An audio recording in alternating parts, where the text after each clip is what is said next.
Mr. Menu Mpacho, who the thoughts no mamekaka na menkwa homa no so na yene journalist ewo Nigeria chichi nkomo efa de ekoso ewo omo country enti Mark Lyodo joining me ewo homa no so Mark, good morning to you and welcome to the Happy Morning Show. Good morning, brother. How are you guys? We are doing very well, and we hope that the people of Nigeria are getting out of the shock and sadness that they had to deal with after the unfortunate incident yesterday. Amen. It's quite unfortunate. Very, very sad situation. It was a Black Sunday. It was a Black Sunday in Nigeria. Very sad. You can't imagine how a group of persons, terrorists or whatsoever they are called in quotes, would disguise themselves, go sit in church as if they've come to attend church service. Afterwards, lock people inside, kidnap the priest, and beginning to cause mayhem, start killing people, toddlers, children, adults, everybody was just shooting and killing sporadically until they finished what they think they had come to do. It was a very sad one for the country. Very, very sad. Well, especially at this time when we're in that, do I call it transition period, where political parties are at the verge of getting their flag bearers for the much anticipated elections come 2023. It's one stage in the country's history that we will not forget very, very soon, because already the tension is high in the political field. Yeah. Come talk about this again. It's a combination of it's sad. It's sad. Mark, bring us up to speed with where this incident took place. The Ondo State, has it always been a targeted area for terrorists? No, although Ondo State has a record in the past of because it's a major way that leads to Lagos. When you are coming from the south down to the north, or vice versa, it's one place you would always pass. And Owo is notorious for armed robbery. That's what I know. Okay. It's one area that you can significantly say they used to be, it's popular. It's very popular with, they robbed in Owo because of the strategic nature of the place. Okay. But when it comes to this magnitude of banditry attack or this magnitude of terrorist attack, it's not really been heard of in times past. Though we've heard of bank robbery, serious bank robbery, where they take siege on bank for like 1-2 hours and rob. Though afterwards, some of them were arrested. We've had that history in the past about that particular area. But this one that has to do with church, I don't know what is it that one is looking for in the church to rob. You understand? And the sequence in which attacks have happened, especially to the Catholic Church, in the past 72 hours is quite alarming. I was in Benue State yesterday before I returned to Abuja in the night to cover an event, and the governor in the state government house was vehemently, bitterly complaining about there was a priest that was even kidnapped on Saturday, kidnapped a couple of days. Then somewhere in Kogi State too, in the North Central too, a priest again was kidnapped on Saturday.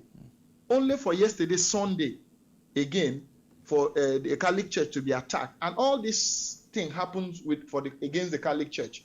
You look at the one in Benue State was a Catholic priest. The one in Kogi State on Saturday was a Catholic priest. And the one in Owo happens to the Catholic Church again, with the priest being kidnapped. But Mark, you understand?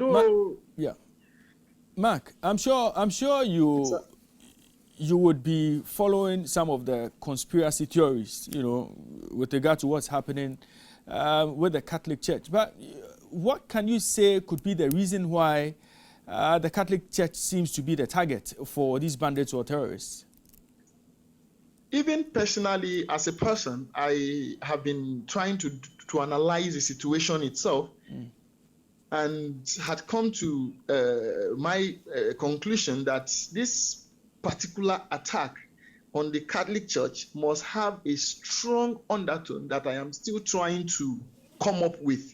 As at this morning, when I woke up, I was going through notes And I was doing the analysis of this place was attacked, a priest was kidnapped, here is a priest, here is a priest again. Okay. And I tried to go back to, in recent days, to listen to statements made by Catholic faithfuls and the Christian Association and all of that so that I can trace it to one particular one. Up till now, I'm still searching on that. I haven't found any, though we've got one particular Catholic priest, Reverend Father Kuka, who is very, very outspoken, who has really spoken against certain happenings in the land and all of that. But I don't know if that could be the rationale why targets will be on Catholic Church, because Catholic Church has been a very one of the mother church in the country, very peaceful and all of that. And with the terrorists, sometimes when you're beginning to see their sequence in attacking, and you see that their plan is geared towards one direction, then there is a reason why they've agreed that, okay, let it be like this. Initially, while this is under investigation to know the real culprits, I would have concluded that, okay, well, let's wait until we get the culprits before we conclude that they are Fulani headsmen or other unknown gunmen. Okay. Because across the country, different parts of the countries now, we have different sections of people carrying illegal arms, causing mayhem. You go to the southeast, you have them.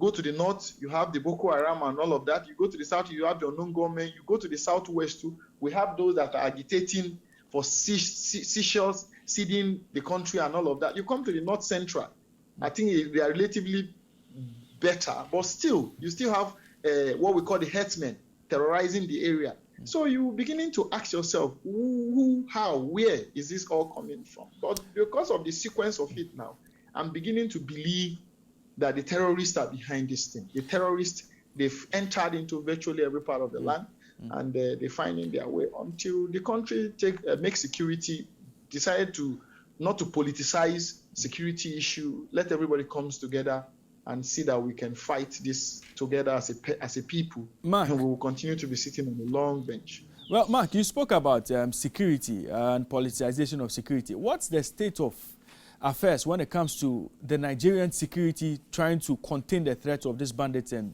terrorists? I mean, what is the government doing as far as these threats are concerned? Yeah, in recent years, especially under President Buhari, a lot of funds have been invested into the security system, a lot, and a lot of fighting equipments have been brought into the country. America giving, Russia giving, spanning into multi-millions of dollars. China giving, Russia giving, America giving. So we brought in a lot of equipment to be able to curtail. You look at the situation in the northeast, you realize that if you even hear the Boko Haram attack in the northeast and all of that, that one is a bit played down now. Yeah. And it's prudent now, we agree with ourselves that it is this same elements in that side that has infiltrated into other parts of the country. The north central, the south, east, southwest, and the northeast and the rest. You understand? They now disguise themselves, come in the name of herdsmen, come in the name of unknown gunmen, and they are attacking here and there. You understand? And the country having invested so much, the result concomitantly does not really match the investment for now. Though I know it's not going to be a 9-day overnight thing. We expect it because the kind of guerrilla, the kind of fight they are fighting, come from behind, attack, go back, come from behind, attack. The country has got to really, the security architecture has got to, in my view, there should be a national security summit where all stakeholders will come on board and we address holistically the security issues. I think it has got to be given back to the people until the people beginning to own their security situation. And that has got to do with government policies when it comes to security matters, so that they can devolve the security architecture. The Nigerian security system is so centralized that sometimes authority has to come from the center for certain actions to be taken. You understand? So they need to review certain national policy on security system so that people can own their security and fight it. In as much as some school of thought have argued that when you decentralize the security system so much that you allow states, local government, authorities to begin to own their own security, they will use it against the system itself. Okay. But I think I would still go with that school of thought because... Mark, before we bring the conversation to an end, you have been following developments in Nigeria. In terms of these attacks and the investigations that have been commissioned, Have there been any significant headways as far as, investigations, arresting and prosecuting some of the people involved in some of these acts? Has Nigeria made any headways in that? Yeah. They've been series of, in many cases, they've been series of arrests. They've been series of arrests, proven one that like the military guys that were beheaded somewhere in the southeast, husband and wife that were beheaded somewhere in the southeast recently. After a few weeks, the culprits were apprehended, just a couple of days. You understand? Some of the security guys are dogged, they are working, they are doing a couple of arrests. But what we are saying is that before the arrest, why can't we look for preventive take preventive position instead of allowing this thing to happen? Then after a while, we'll start investigating, and looking for arrests. Let's try and find a way to prevent it. There have been series of arrests. There have been series of prosecution. There have been series of proper investigative work has been going on. They've been arresting a couple of people. Even this one that has happened now, I have no doubt in my mind that after a few weeks, you hear that the culprits are apprehended. But should we allow it to happen before we start talking of apprehension? Yeah. Let's be holistic. Let's be realistic and beginning to fight the situation itself. Let's not even allow it happen. Mark, it's sad. It can be anywhere. It can be anybody. Yeah, Mark. Before you go, officially, how many people lost their lives in yesterday's attacks, and how many are possibly in hospital as we speak? Yeah, from my findings, it was speculated that about 70, blah, blah, blah. But from my findings, a few colleagues told me it's in the range of 50 persons, but no specific figure. I can't authoritatively give you. This is the exact figure. We are still getting feelers from that side. I'm still, my satellite is still on to them. I'm speaking with friends and colleagues on that side. It's a bit far from Abuja. I'm in Abuja. And it's about, say, 7 hours from Abuja. So I can't go there. Yesterday I was in Benue to attend to another function. So I can't. But a couple of persons too who are hurt at the hospital taking treatment. The president has come out to condemn it. Said in his word, he said that darkness can never overtake light. It's very sad. The Christian Association of Nigeria has come out to condemn. Even some Islamic clerics and groups have come out to condemn the barbaric acts, and they call it evil demonic from the pit of hell. So I can't give specific figures, but I think we'll keep in a couple of hours. We'll keep our finger crossed, and I know figures will come out. Probably I'll let you guys know. Very well, Mark. Very well, Mark. Thank you for joining us on the show this morning. We wish you well, and once again, we would like to extend our condolences to the bereaved families, and we would like to say all those in hospital, wish them a speedy recovery, and to all Nigerians, we say take heart during these very difficult times.